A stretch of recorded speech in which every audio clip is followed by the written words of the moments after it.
il y a encore des mécanismes dans le système du droit international des droits de l'homme qui sont sous-utilisés parce qu'ils sont peu connus, parce qu'ils sont relativement peu médiatisés et parce qu'on doute parfois de leur efficacité.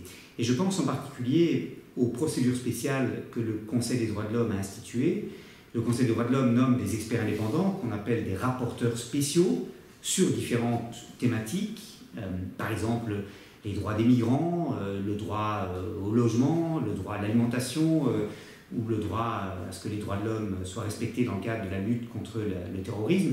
Et ces rapporteurs spéciaux peuvent recevoir des communications de la part d'individus ou d'ONG qui dénoncent certaines situations et se mettre en rapport avec le gouvernement concerné pour obtenir de ce gouvernement qu'il s'explique sur la situation qui est dénoncée.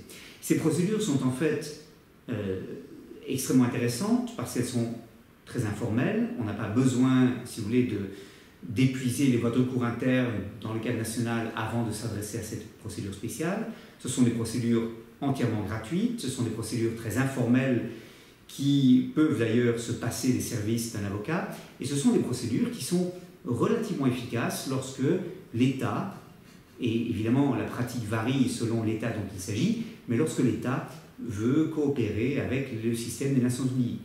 Il recevra alors l'État une communication de la part de l'expert indépendant en question, de la part du rapporteur spécial. Il va s'expliquer sur la situation qui est dénoncée et il n'est pas rare que ceci amène l'État à revoir sa pratique ou à mettre en chantier la réforme d'une législation.